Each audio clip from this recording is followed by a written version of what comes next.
Hello, all my little weirdos, and welcome back to Freaky Fridays, where each week I bring you along on a tale of legendary ghosties.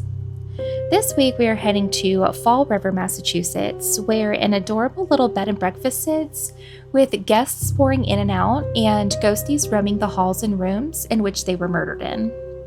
Buckle up because we are about to talk about the Lizzie Borden House. And for those who don't know who Lizzie Borden is, shame on you, but I'll still give you a rundown. We are going back to 1871 and peeping in on a family moving into a home on 92 2nd Street. They look like a normal enough family for the time, a father and mother with their 2 daughters. But if you look closer, you can see the stank faces radiating off of the daughters towards their mother. That's because she's not their real mother, she's their stepmother. The girls we're peeping in on are Lizzie and Emma Borden, daughters to Andrew and Sarah Borden. Sarah unfortunately died from a spinal disease in 1863, and Andrew Borden was a self-made millionaire, a very successful man who had different business ventures, and finally settled into real estate development, banking, and textile manufacturing. 3 years after his wife died, he married Abby, and Lizzie Girl was not having it. She hated her stepmother. She thought that Abby was beneath them in social rankings, and she also didn't trust that her stepmother wasn't in that marriage for financial reasons.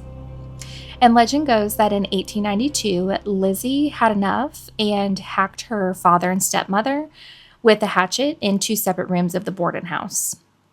Andrew Borden was taking a mid-morning nap in the parlor, and Abby Borden was in the guest room, both brutally murdered.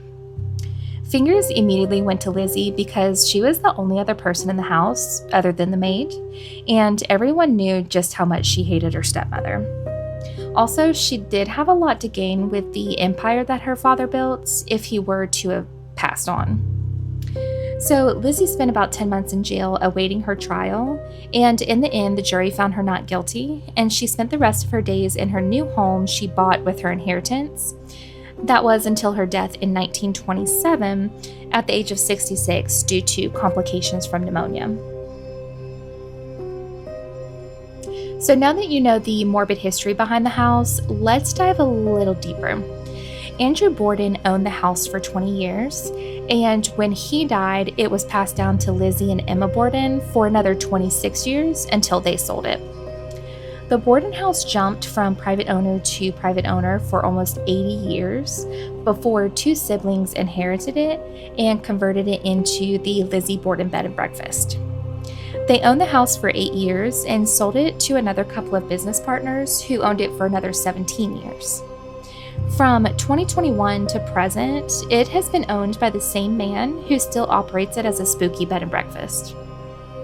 And I did some clicking around on Google and saw that you can stay at the B&B for a little less than $500 a night. And based on the pictures, the guy that owns it has taken it very seriously to make it look exactly like the day Lizzie and her family lived there.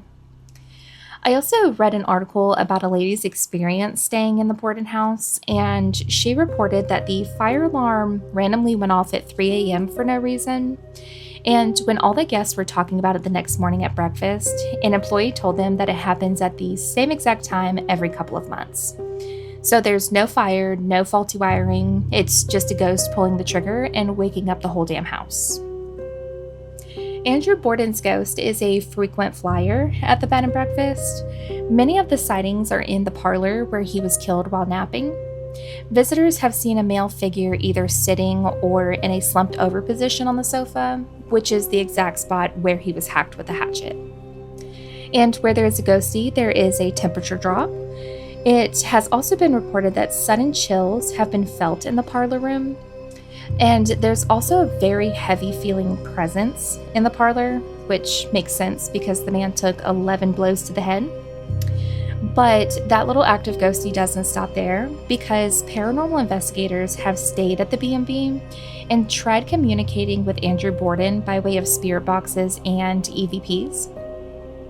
And many of them have gotten success with getting in contact and receiving some bone-chilling responses of who was responsible for taking his life.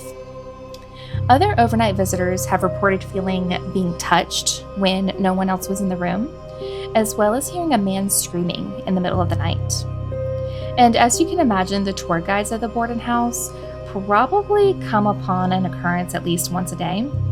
And some of them have said that they have felt a sudden and sharp pain in their left eye, which is the same eye that Andrew Borden received his fatal hacks in. I mentioned that the owner of the house today has taken the recreation very seriously. Of course, none of the furniture in the house is original from the Borden days, but he has gone as far as to get the same looking couch put in the parlor that Andrew died on. He even has a coin dish on display with coins from Andrew's collection. And some people, whether they just don't believe in the spooky stuff or they're just idiots, have taken a coin or two from the dish as a souvenir.